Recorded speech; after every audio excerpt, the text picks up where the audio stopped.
Bonjour tout le monde. Aujourd'hui, on va faire un petit projet de TA Portal.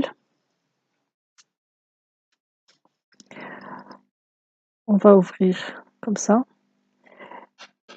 sur la barre d'outils, la barre de recherche de Windows. On tape TA Portal. On clique ici sur ouvrir.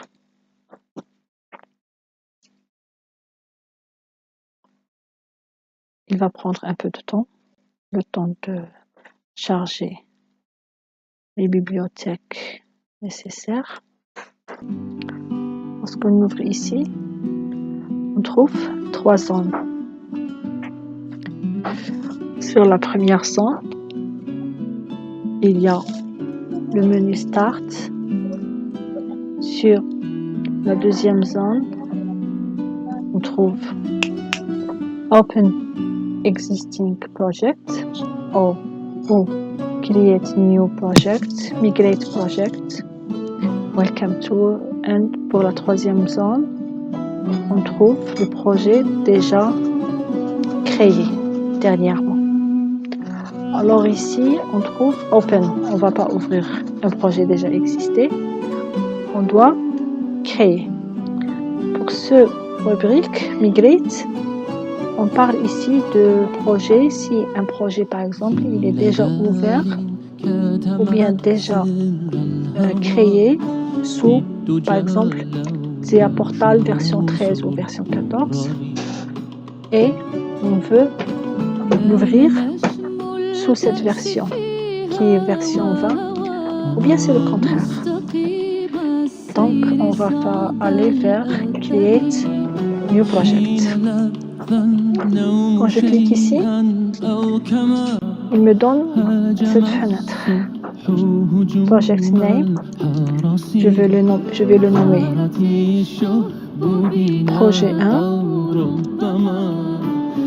Ici, il me donne le path, ça veut dire l'emplacement de mon projet. De préférence, on nomme un projet.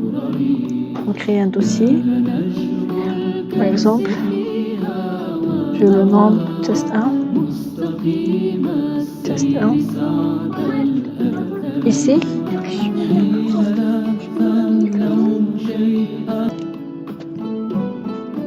donc Test 1, je vais sélectionner le dossier. Ici, vous voyez que Path 1, TA Portal, Test 1. User, je vais nommer personne. Après, ici, si on veut faire un commentaire pour ne pas oublier le contenu du projet, après on appuie sur Create. Après avoir Create, vous allez remarquer que ce bouton First Steps va être actif.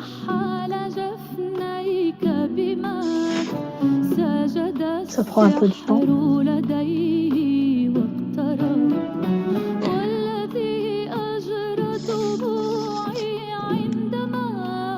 Alors, ici, on remarque bien que ces rubriques qui ont été inactives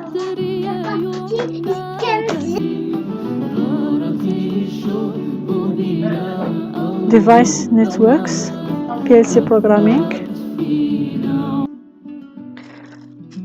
Ces rubriques qui ont été inactives vont être actives maintenant. On peut, par exemple, ici, si on appuie sur Device and Networks, Show All Device, Add New Device, même chose pour PLC Programming.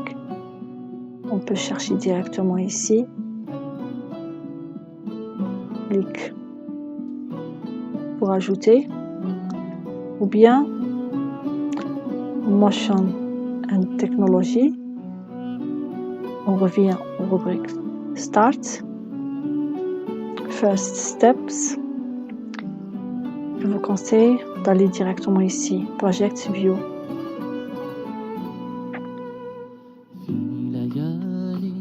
Project View.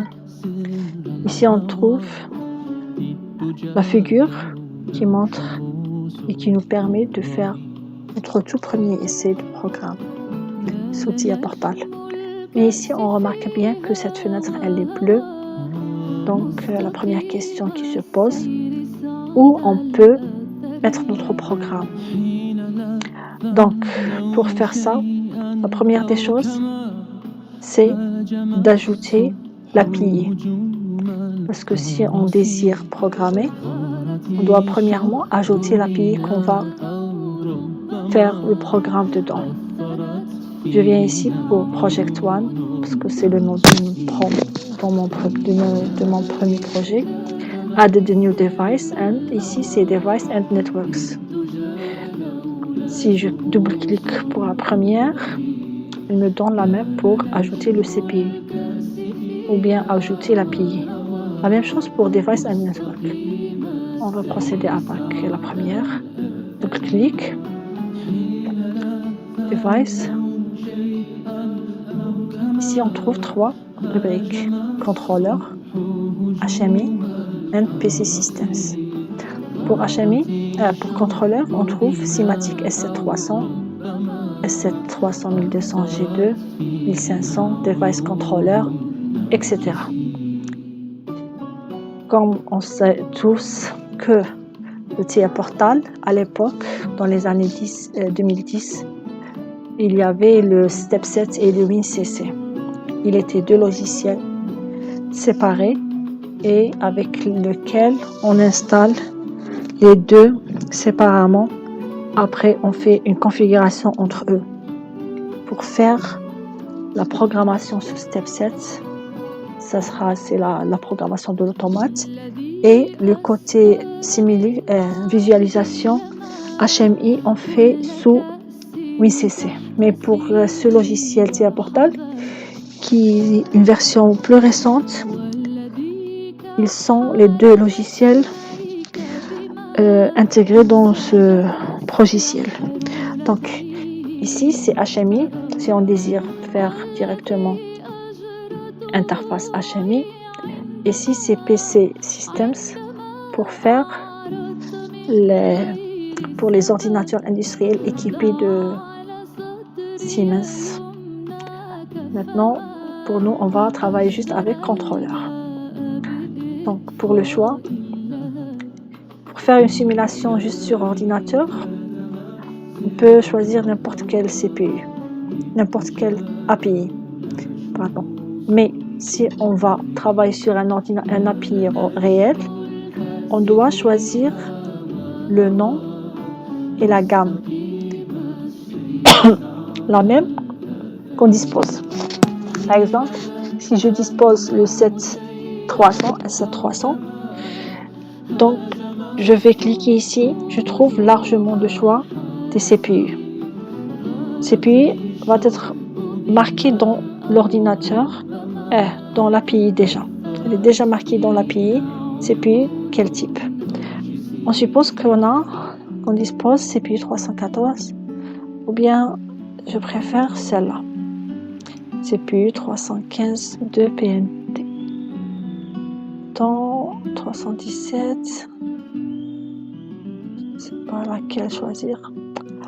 Bref, on va choisir une quelconque.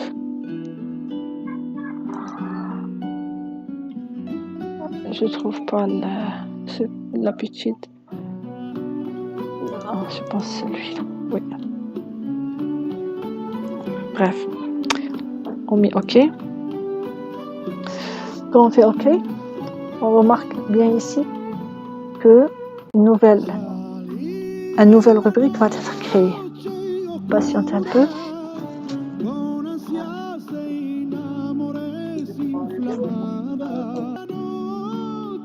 Enfin, voilà. Regarde ici. Vous voyez qu'il y a le PLC 1 qu'on a ajouté avec toute cette structure. Donc, ici c'est notre automate. L'avantage de ce logiciel qui nous permet de voir